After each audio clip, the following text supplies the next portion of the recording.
Welcome to Unlearning with Laura, the podcast where you get to rewire your mind, reclaim your power, and break generational cycles. I'm Laura Stiles, clinical hypnotherapist and mindset coach, and founder of The Mindful Generation, the place where parents come to transform their lives and live with more purpose and freedom. Let's dive in. Happy New Year to you all. Thank you so much for joining me today. This is my first solo episode of 2026 and it feels great to be back. I have got this sort of newfound energy as I've come into this new traditional year, and that's not without saying that I need to just acknowledge the fact that I don't really massively change things when I go into the traditional new year. Like, I don't suddenly have a million new goals. I don't go and join a gym and have this new exercise regime and weight loss goals, anything like that. January for me is very much still wintering mode and cozy times, cozy vibes at home, not going out and doing loads and loads and loads of things, not filling up my diary with busyness and craziness. It's very much slow and steady. As if you've been here a while, you will know. I live cyclically, which means I like to mirror nature. And so at the moment, I am taking it slow, resting, integrating what I've learned from 2025.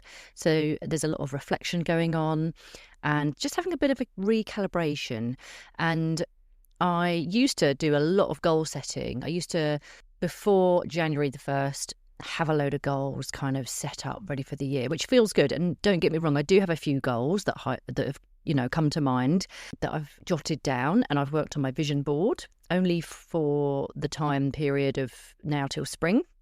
And that's felt like enough, but very much still in hibernation mode. So I will be resting with intention, not feeling guilty about it, saying no to things if I need to, continuing to do a lot of reflection and looking back on what didn't work last year and what I'd like to change up, and where I can feel proud and celebrate the wins that I created, where I can perhaps help more mothers and support as many parents as I possibly can. So, like, do I change my offerings? All that kind of stuff is going on in the background at the moment. And also, I'm working on choosing a feeling rather than a goal at the minute. So, yes, I've got a couple of goals that I've thought about, but I'm thinking about how things are going to feel. So I'm thinking about what supports that feeling and what undermines it. And I'm basically just letting my nervous system lead, because that's always how I like to do things. Tending to my roots. So in winter, energy goes downward to the roots. And so for me, that looks like tending to emotional loose ends. There was things that came up last year that I'm still kind of pondering on. And I'm thinking, this is all learned, like challenges that came up that I'm still learning from. So healing, simplifying routines, automating things where I need to, because that's a way to regulate my nervous system. All of this stuff. Love all of it. And I'm thinking about what needs to fall away as well. Like, in the winter, nature is shedding things away. And I'm thinking about, what can I stop carrying? What expectations no longer fit me and my business and my life and my children? And yeah, just thinking about what I can let go of in order to invite in more ease and freedom, because that's what this is all about, isn't it? Ease and freedom for all of the mothers of this earth, creating white space and honouring the slowness. So that is the vibe for me and my life at the moment, and I am totally loving it. So I invite you to do the same. If you're thinking, oh my goodness, I've been doing the opposite. I'm trying to hit a load of really ambitious and audacious goals by the end of February, and I've got a load of fitness goals. That's cool. Like, have your goals, but just think about what you could possibly take away. Where could you actually slow down? What could you remove, and what can wait until, March time? Because if you think about it, March is when we have the spring equinox. That's when all of the kind of seeds get sown for like the bigger goals that we can then establish in the summer, when we have more energy because there's more light. And so, yes, I wanted to just start the pod episode by talking a little bit about how we can live cyclically. And if you've been in my programs, you know that this is how I naturally do things, and I help you to integrate this into your life when you do my Rewire and Thrive program. I talk a lot about cyclical living, so all about mirroring nature, but also working with your cycle as well. I also want to just touch upon how December is always just such a mad month, and I had a lot of conversations with people in the lead up to Christmas about stress levels and doing everything and the invisible load. It can feel so hard for mothers.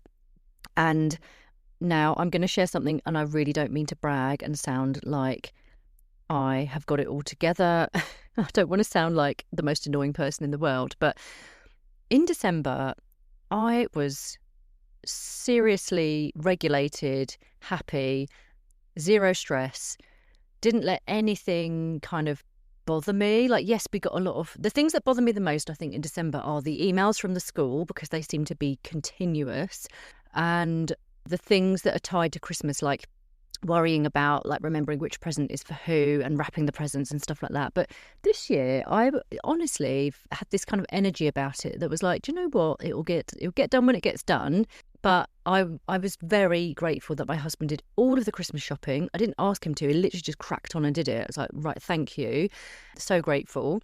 And on top of that, his parents joined us for Christmas, which was so lush.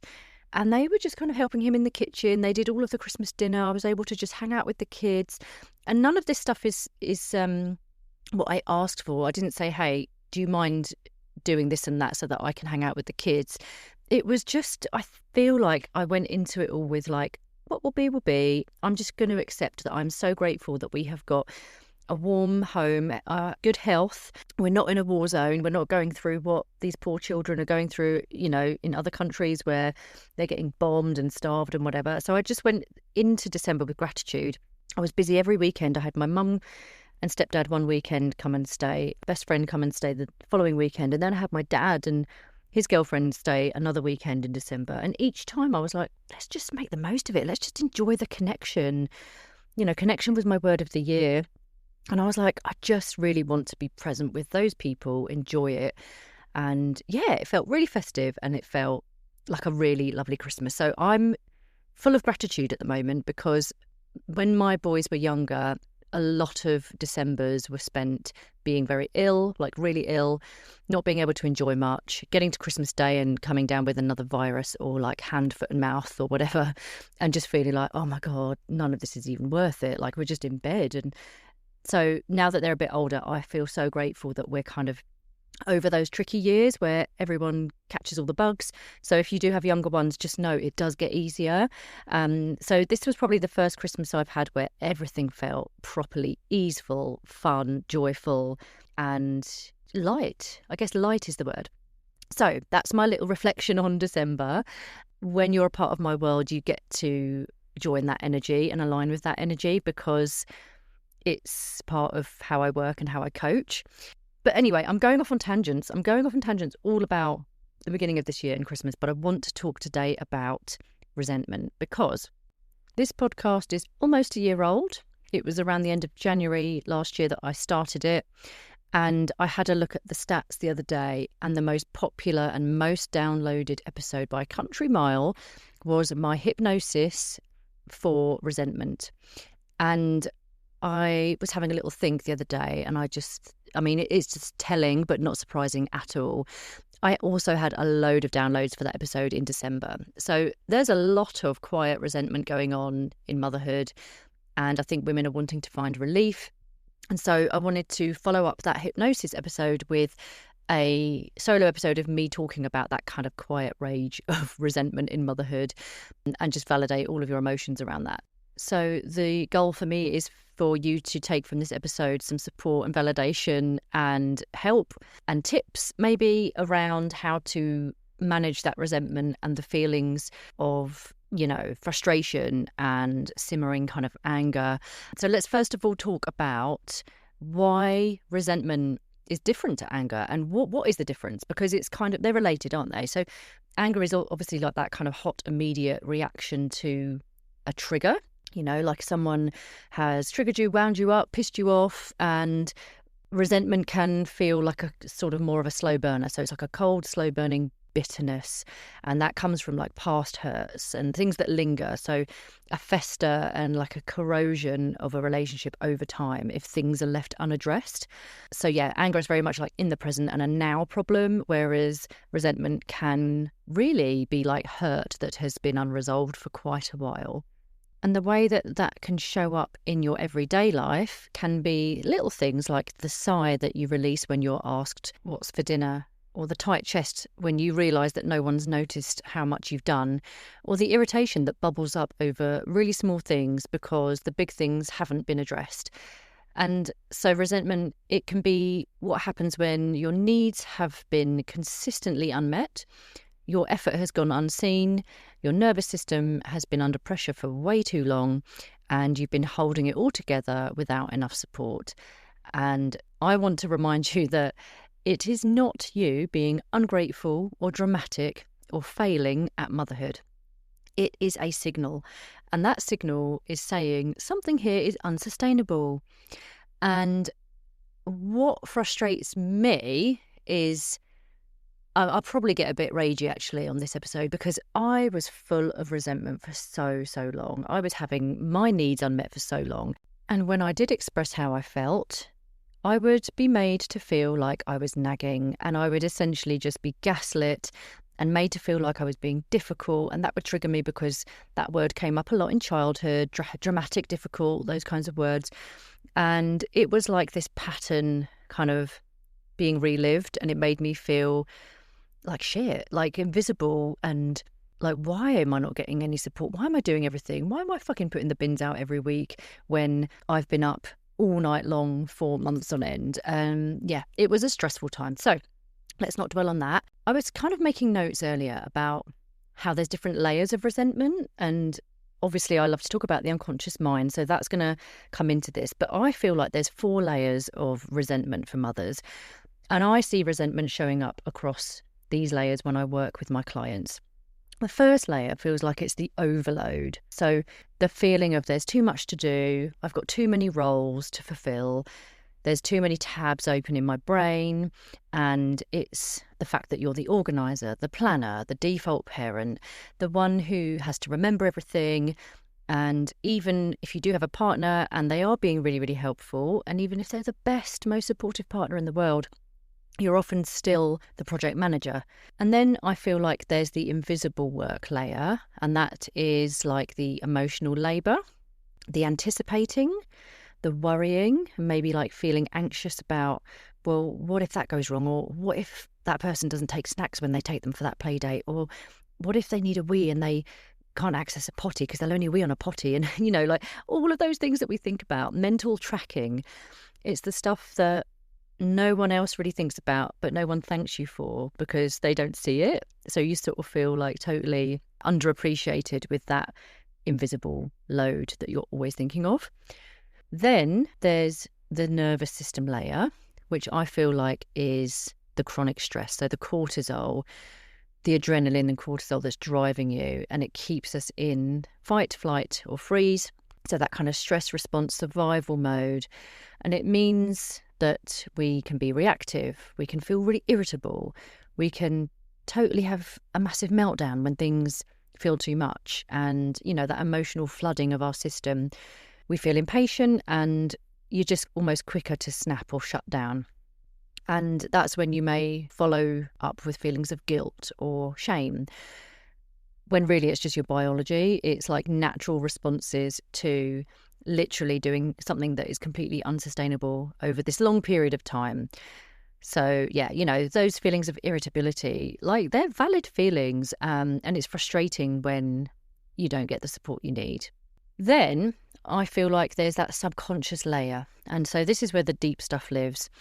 We have got our good girl conditioning, our people pleasing, so that fawn response. We don't want to let anyone down. We don't want anyone to judge us negatively or reject us from the tribe, like the belief that asking for help makes you weak as well. Like, I've got it all together. I can do this. I've been able to do this my whole life. I'm hyper independent.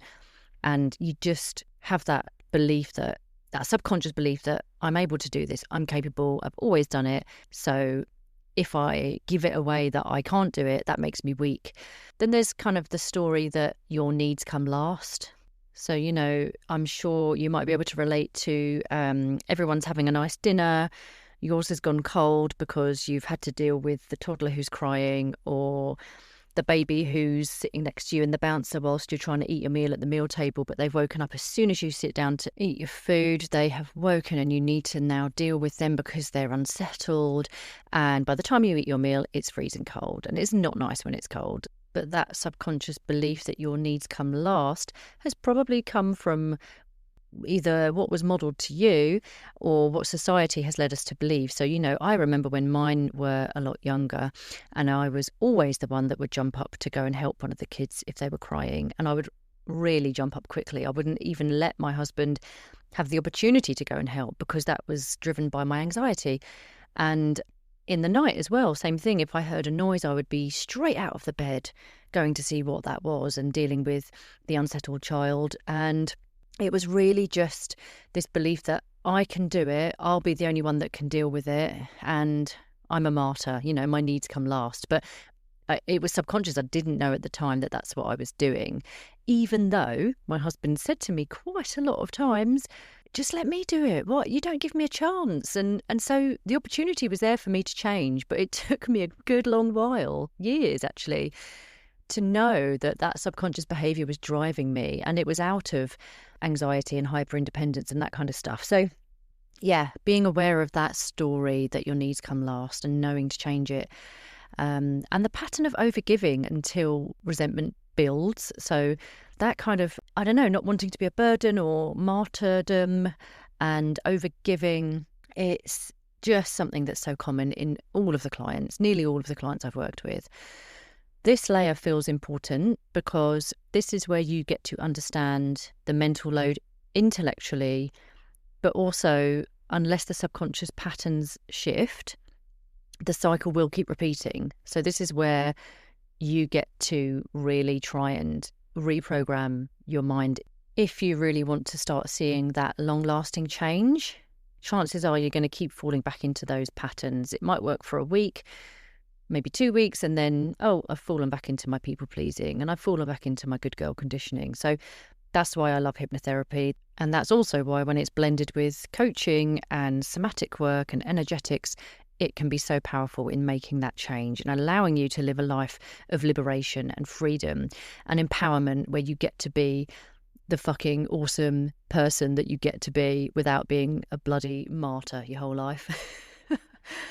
So what actually helps, other than, the little pep talk that I've just given, what else really does help? What can you start with that might help you in really reducing those feelings of resentment? You might want to grab a notebook for this bit, because writing things down can really help it to embed into your memory. Otherwise, I don't know about you, but I'll listen to a podcast. It'll be super helpful. And I'll only remember tiny snippets of it if I'm trying to relay the information to a friend. I'll be like, what was that other bit? Anyway, so the first thing you can do to really start to reduce that resentment is name it. Just name it without shame. Resentment loses its power when it's acknowledged. So let's say, for example, you had an agreement with your partner that he was going to do the dishwasher in the evenings because you were making the dinner, and one evening he's not done the dishwasher, or he's got halfway through and it hasn't been finished. If you start to feel that resentment simmering away and creeping in, just pause and notice and just say to yourself, that's resentment creeping in. Secondly, regulate before you communicate. So a dysregulated nervous system cannot have a productive conversation. It just doesn't work. Ground yourself first.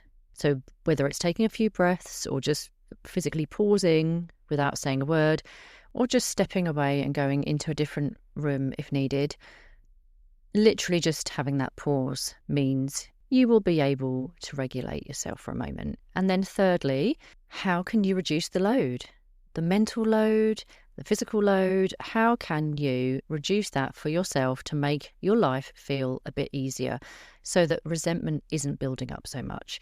And this isn't by trying to push harder and be more productive, because, a lot of people come to me and they're like, I just want to be more productive.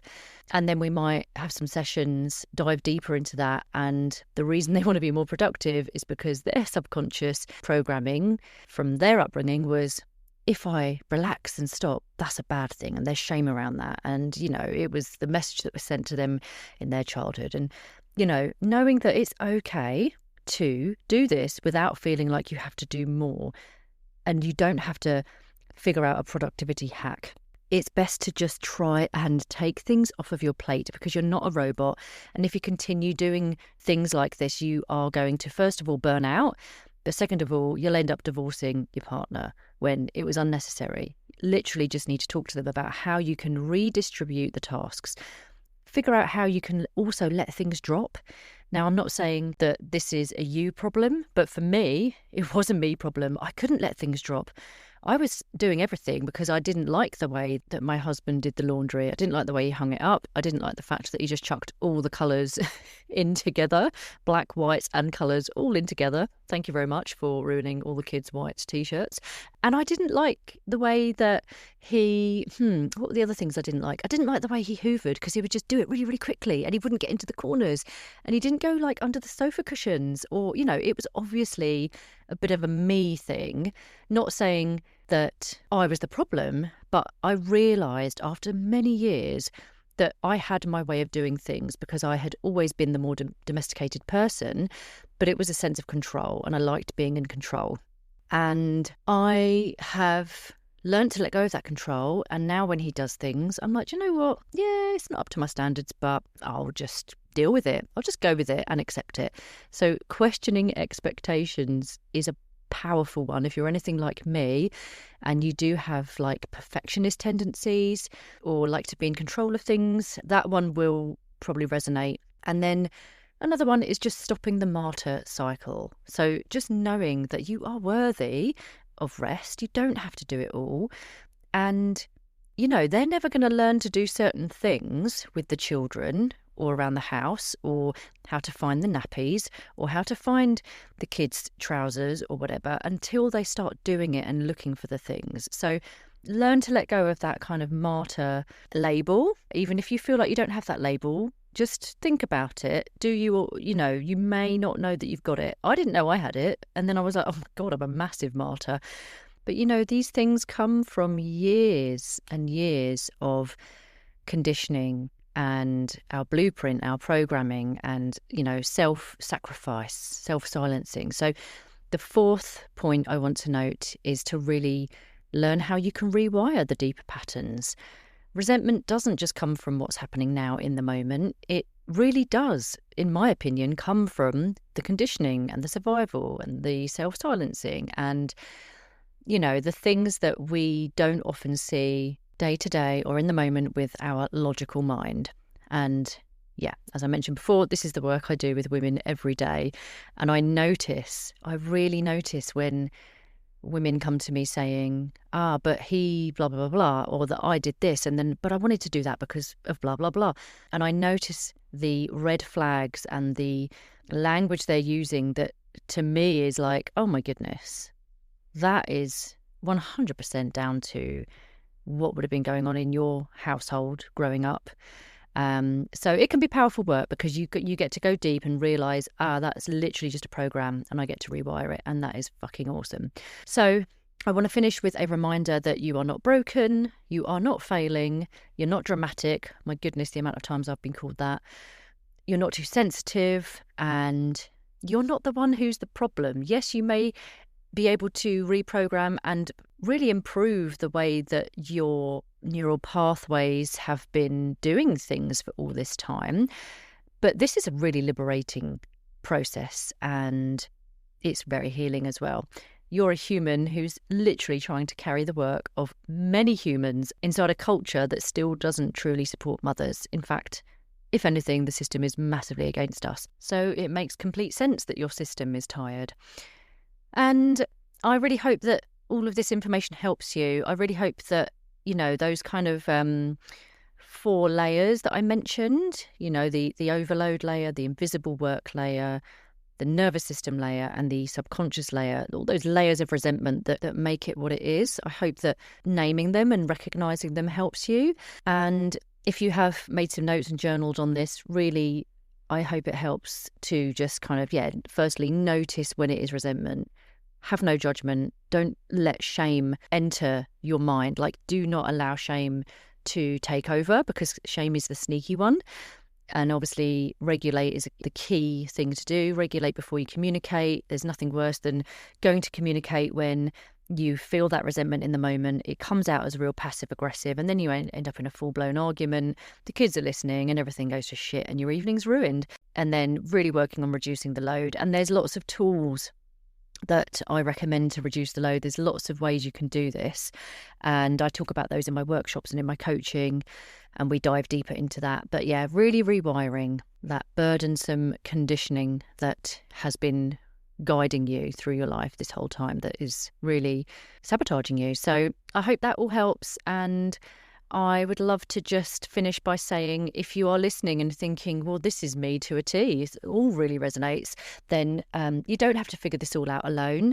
My signature program, Rewire and Thrive, is where we really gently but powerfully work with the nervous system and the subconscious patterns, the emotional load, and that conditioning that keeps mums stuck in burnout and resentment cycles.